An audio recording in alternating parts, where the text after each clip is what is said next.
So this video is about Kelcy Warren.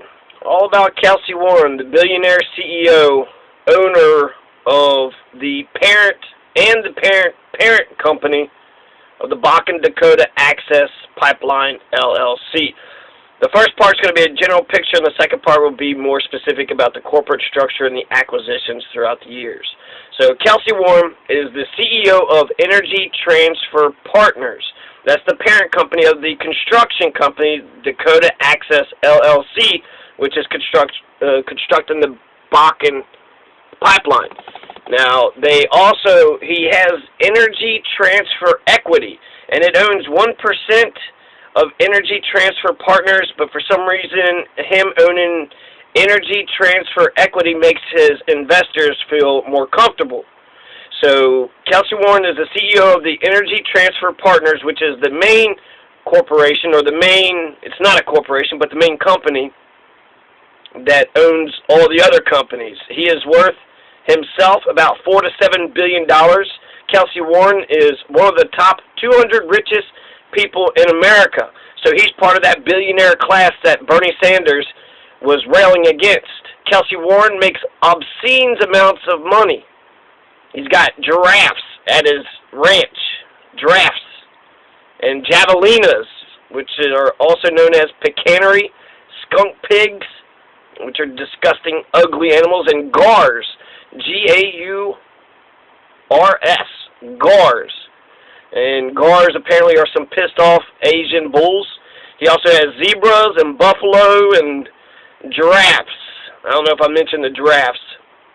Kelcy Warren owns 4 or 5 ranches, about 20, 30, 40,000 acres total. Plus, Kelcy Warren owns a private island off the coast of Honduras near Roden. Kelcy Warren makes frequent trips to Tegucigalpa to talk about investing in Honduras, which also makes me think that he would support Hillary, since it was she who opened up the Honduran markets for Kelcy Warren.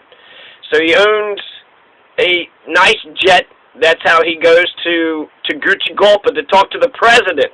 Him and the president are on a first-name basis, and he goes down there frequently. A private jet, 4 or 5 acres, and an island. He owns a Dassault Falcon 900 jet, a Dassault Falcon, and he owns other jets. So actually the owner of the Energy Transfer Partners collects airplanes like they're baseball cards, like how the Ochita Sakowin collects scalps. The Energy Transfer Partners said that the pipeline is anticipated to be fully functional by 2016. But they also said that 100% of the crude oil would be for domestic markets, which is not true at all. So ETP is sort of like Donald Trump. They'll say whatever it is that they need to say in order to close the deal. They will lie in order to get their way. The ETP, the Energy Transfer Partners, or a nickname that a commenter suggested, Earth Trashing Parasites.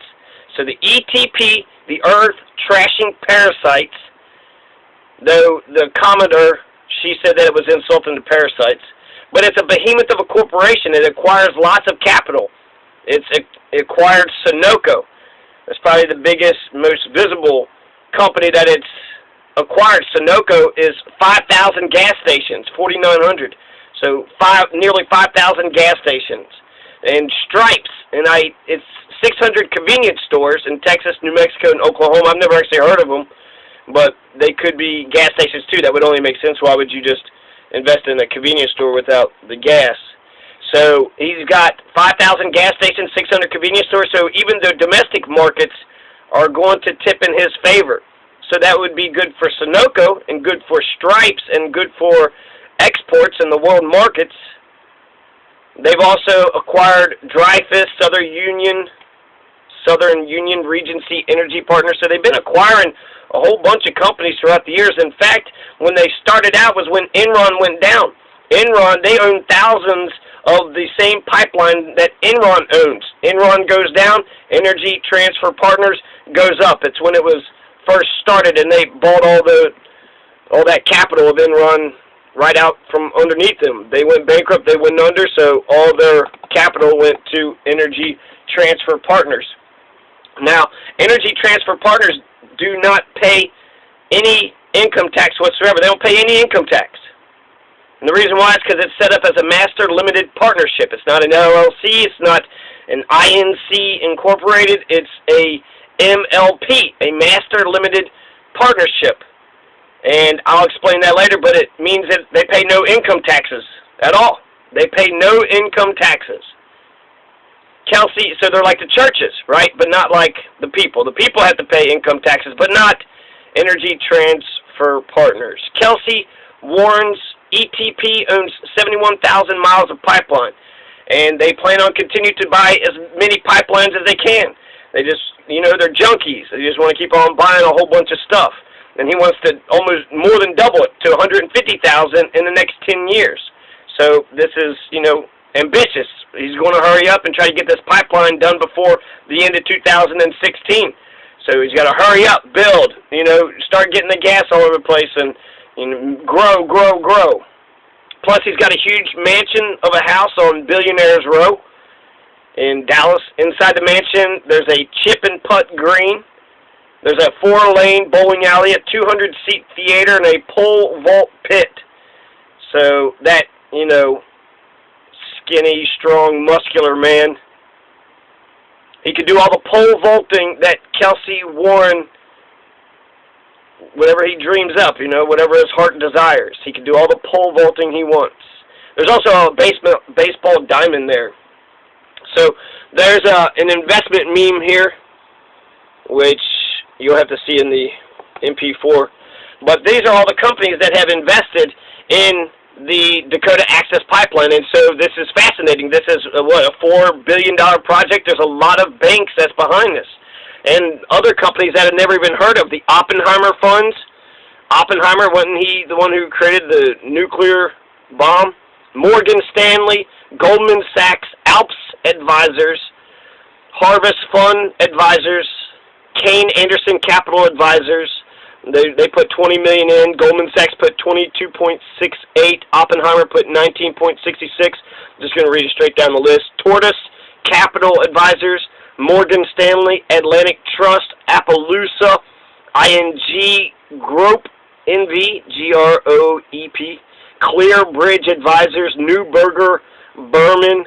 They put in 9.47 million. JP Morgan and Chase, Bank of Montreal, Bank of America Corporation, USB Group, AG Advisory Research, Appaloosa Management, Commonwealth of Pennsylvania City, Miller Howard Investments, Advisory Research, UBS Group AG, Bank of America Corporation, Bank of America. So that would be that one guy on MSNBC, the Aleppo. It's Aleppo. His wife is the marketer of Bank of America. So there's a lot of, big banks. There's a lot of big banks that's invested in this. They have a lot of money. This thing is going to go through whether or not the Cheta Sakowin want it to or not, right?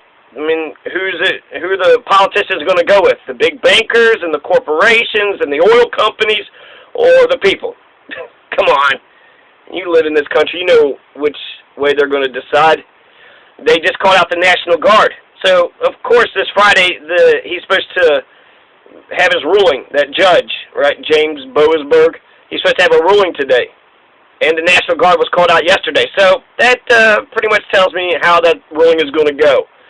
So, meanwhile, in America, 1/4 to half of our children are living in poverty. 44% are still renting. They're paying for the privilege of borrowing the space that they live in from another person, so that way they can help their landlords pay off their mortgage and increase their equity and overall worth. Here's a quick synopsis of what's going on near Cannonball, North Dakota. The entire 7 council fires of the Ochita Sakowin are there, most especially the Yanktonai Dakota of North Dakota, as well as the Hunkpapa Lakota of South Dakota. Both the Yanktonai Dakota and the Hunkpapa Lakota are part of the Standing Rock Reservation. And in fact, the Hunkpapa Lakota is of Sit and Bull fame and Custer's Last Stand. And there's actually two more important Native Americans that I forget with Custer's last stand, but I'm pretty sure they were Hunkpapa Lakota too. And there's over 2,500 people there, over 120 tribes. So this is the largest gathering of tribes, especially the Osheta-Sakowin, which are all the so-called Sioux, for what, that's what you racists call them. But the Osheti-Sakowin, all the 7 councils are there, 120 tribes. Meskwaki, Crow, and the Pawnee are even there, even though they were traditionally their enemies. But the Crow and the Pawnee are there, and they're all working hard to prevent the 1,100-mile 4-state black crude oil snake from assaulting Mother Earth. So again, the Osheti-Sakowin, Meskwaki, Crow, Pawnee, and over 120 tribes are working hard to prevent the black crude oil snake from tainting their river, the Missouri River, the mother source. The federal and state regulators are issuing a racist double-standard policy. When the Dakota Access Pipeline was originally proposed, it was supposed to go 10 miles north of Bismarck, North Dakota, which is the capital city of North Dakota. But that plan was pulled because there's too many whites that would have been affected if there was a break or leakage into the Missouri River. So instead, the federal and state and Dakota Access Pipeline, LLC, the corporations, the regulators, decided that they would rather reroute the pipeline 40 miles south, away from Bismarck and closer to the Osheta-Sakowin, near the town of Cannonball, a half-mile above the Standing Rock Reservation. So if a leak or a break in the pipes did occur, it would only affect the Yanktonai Dakota and the Hunkpapa Lakota of the Osheta-Sakowin, the Osheti-Sakowin. And so it's a racist policy. If it's not good enough for Bismarck, North Dakota, why is it good enough for Cannonball? Why is it good enough for Standing Rock Reservation? You don't want to pollute all the white people, the 60,000 whites that are in Bismarck, the majority whites, but for the brown-skinned Yanktonai Dakota and the Hunkpapa Lakota, who cares, right?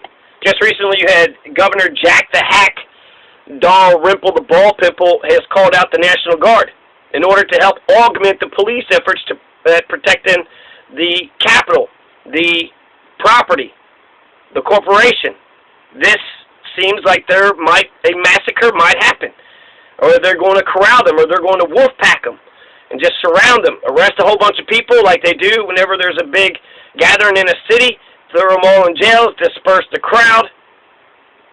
But this just seems so reminiscent of what happened at Yahoo Falls, Kentucky, with the Cherokee and Hiram Big Tooth Gregory, when he massacred and wiped everybody out, or in Wounded Knee in 1890 with the Minneconjou Lakota and 38 Hunkpapa Lakota. Again, the Hunkpapa Lakota, Sitting Bull's people, who's living in the South Dakota portion of the Standing Rock Reservation, stood up against the U.S. 7th Cavalry.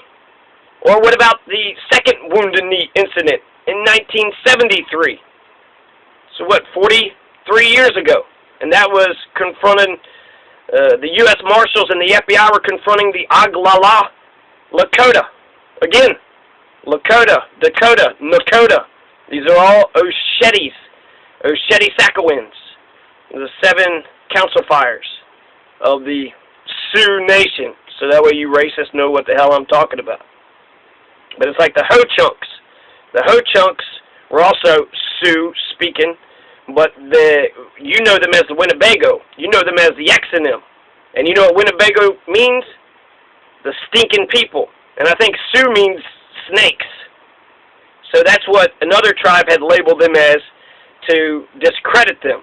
And you carry on, hey, stinking people. Every time you go talk to a Winnebago, you say, hey, Winnebago, how are you doing? How's your tribe doing? It's like, did you just call me the stinking people? It's like the N-word. But what do you know about it? It's the Ho-Chunks, and it's the Osheti-Sakowin.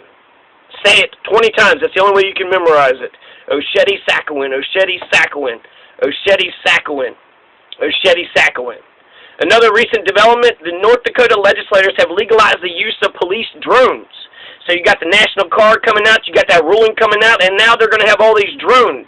And while they tried to limit that there can't be any weaponized drones, they never got that passed. In fact, all they did was legalize the use of non-lethal police drones, but it's not illegal. If they don't specifically ban it, then it's not illegal. So there's, more invasions to our privacy. Now we have aerial invasions to our privacy. And then there's an inherent danger of those militarized police drones being weaponized. So now there's tasers and smoke bombs, sounds, cannons for white noise, tear gas, maybe even just straight up bullets and bombs. All being controlled by remote control by some guy miles away.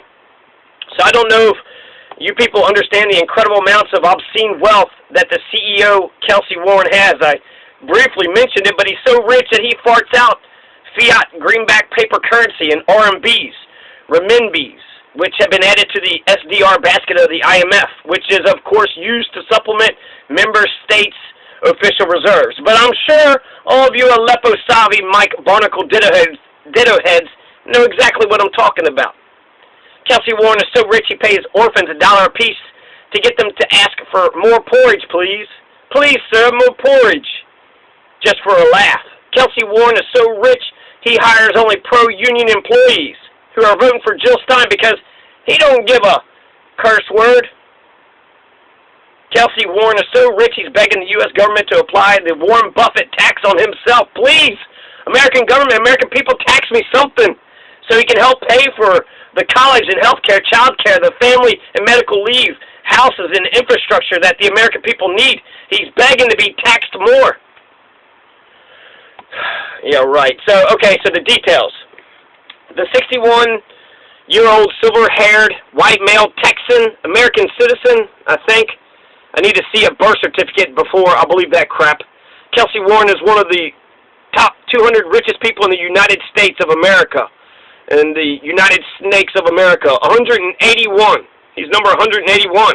So Kelcy Warren is worth over $4 billion, maybe up to $7.3 billion. Kelcy Warren is a part of the billionaire class, the 400 members in the billionaire club who make most of America's decisions. $400 billion to $7.3 billion. That's how much he is worth. I don't think you understand how big that is. 1 million is 6 zeros. 1 billion is 9 zeros.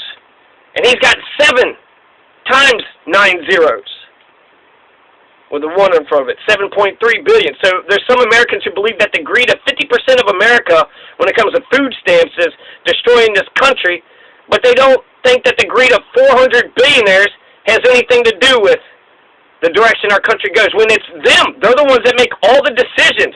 I wasn't consulted about any of the decisions of Frankfurt or D.C. or hell, not even in the town I'm at. Here's a little bit about Kelcy Warren's background. He grew up in an upper middle class in White Oak, Texas. Very privileged. His father worked in the oil industry. Kelcy Warren flunked out of the University of Texas at Arlington after a year partying and drinking, and then he went home to work for his dad's employer, Sun Pipeline, in the oil industry. Does that sound like somebody we know? It sounds pretty familiar, doesn't it? Kelcy Warren used to construct the pipelines. And he said that it was hot, dirty work. And so he was like, oh, I don't really want to do this hard work. So he goes and returns to the University of Texas. He gets an engineering degree in 1978 and then took a $1,333 a month job designing pipelines for the Lone Star Gas Company in Dallas. Kelcy Warren is now married with his third wife. Does that sound familiar? 3 wives? It's all Republicans, man. He's such a Republican. He's married to a 50-year-old white female named Amy. Kelcy Warren now lives in North Dallas. He has 1 child, Clyde Warren. And because Kelcy has donated millions to Dallas, he was able to get a park named after his son, Clyde Warren's honor. So the Clyde Warren Park is located in downtown Texas, Dallas, Texas. So you can go check it out right now. I'm sure that spoiled, rotten kid will be a great MLK kind of leader, a great champion for the poor and oppressed. I'm sure he won't be a spoiled, rotten, stuck-up, farmer bro type of guy. In fact, I think he actually kind of worked his way up, so more like a Walmart kid. Kelcy Warren also owns an 8,000-acre ranch near Cherokee, Texas, and he owns other ranches in eastern Texas, 8,000 acres. His 11,000-acre ranch is located northwest of Austin. That's where he has all the exotic animals, the javelinas and the hulking, ill-tempered species of Asian oxen called the gar, and the giraffes and the buffalo and the zebras and the giraffes and the javelinas. What's the javelinas? I like that name a little bit better than the gars. The Gars, they look like just mean bulls. The Gars and Javelinas. 2010, Kelcy Warren bought a 3,500-acre ranch in southwest Colorado for $46.5 million. So that's three big, large swaths of land. Now, Kelcy Warren owns a house on Lake Tahoe. Kelcy Warren and Amy currently live in a different house, a mansion in Preston Hollow, Dallas, Texas, a 10-acre estate on Park Lane, valued at more than $25 million in a 23,000-square-foot mansion in the pricey Preston Hollow neighborhood. One mansion in Preston Hollow was on sale in April for $33 million. Warren's 6-bedroom, 13-bathroom home has a chip-and-putt green, 4-lane bowling alley, 200-seat theater where the Billionaire's musician pals play private concerts, and the pole vault pit for all of his pole vaulting needs. For all you pole vaulters out there, you got a place if you get in good with Kelcy Warren to go pole vaulting. He also has a polished 12-foot section of an oak tree, which gives his 12-year-old son Clyde's bedroom the feel of a treehouse. Man, I want my bedroom to feel like a treehouse. And, of course, Kelcy Warren owns a private island off the coast of Honduras near Roatan. R-O-A-T-A-N. Roatan.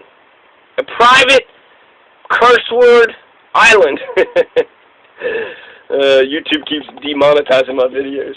You know, when a Lake Tahoe house and 4 more ranches, 20,000 acres of land, including one small 3,500-acre ranch worth $47 million and a $33 million mansion and giraffes and the javelinas and the Gars and the zebras and private jets just aren't enough, why not go ahead and get yourself a private Neverland island on the coast of Roatan, Honduras?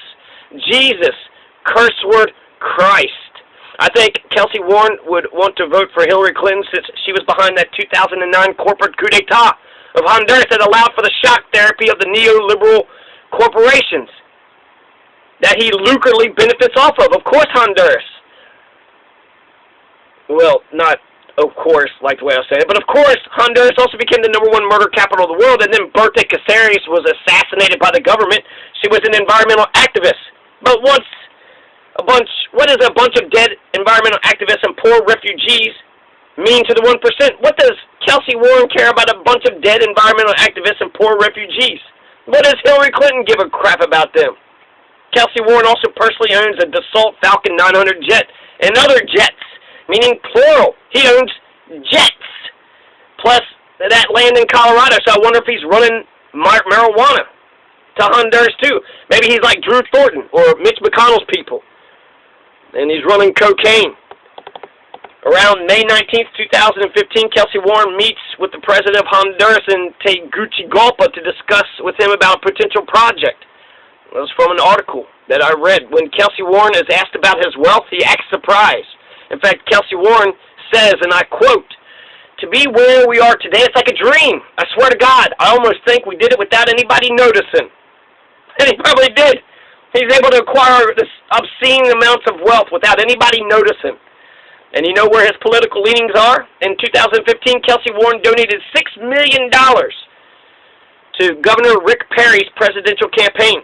Rick Perry wants to get rid of the Departments of Commerce, Education, and Energy. Oh, why you want to get rid of the Department of Energy? Oh, I know why. So there's no regulations, and the oil companies can do whatever the hell they want to do. Big shocker there, right? Surprise, surprise. And recently, former Governor Rick Perry of Texas urged lawmakers to lift the ban on crude oil only 1 month after joining the board of Energy Transfer Partners, the parent company of Dakota Access Pipeline.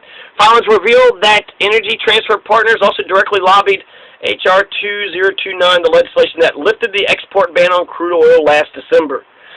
So, Energy Transfer Partners pushes our legislators to lift the ban on exports. And you're going to tell me that 100% of that oil is going to be domestic? Get out of here, man. Get out of here. I do believe that they're going to try to finish in 2016, which means the rush is all that more important. That's why I am guessing, I don't know, James Boasberg seemed like he was kind of being reasonable. Half of it, the injunction, he went with the natives, and the other half, he went with the corporation. But then he said, we'll wait on Friday. And he's like, I hope y'all come to some agreement before then. And so, Rick Perry, I mean, they recently got that ban on exports lifted. So when the earth-trashing parasites say that it's only going to be for the United States, they're lying. And it's also going to help Sunoco, mostly, out of everybody. So, no, I don't believe Kelcy Warren. I believe he'll say whatever it is he needs to say in order to get his pipeline built. That's the most important thing. Get that pipeline built regardless of the consequences, regardless if there might be a leak or a breakage and it goes into the water source. And do people want to say that it's the safest way to transport oil? Maybe, but you know what's safer? Not having a pipeline at all. And how safe is it? There's at least 2 explosions or leakages every year. So it's not perfectly safe. And if there's fracking that's going on, how likely is it that there's going to be earthquakes in Oklahoma all the time? And I heard that the estimation is like there's at least 2 major disasters every year. So Kelcy Warren also owns Music Road Records. Kelcy Warren says that all you got to do to get some bull curse word you wrote on a record is invest in a record company. And then Kelcy Warren chuckles. So to all you musicians out there, all you need to do to get your music on a record label, just buy the damn company. If you just buy the damn company, then you will have your own record label. Put whatever bull spit that you want. And then if you invest in the record company, you're golden. You won't go platinum. Nobody will listen to you because it's only you and your buddies that's, stoking each other. So that concludes part 1. Coming up, it's going to be all the corporations, the acquisitions, the tax scheme. How do they get out of the income taxes? What are the companies that have been bought out? And much, much more coming up. Viva la revolución.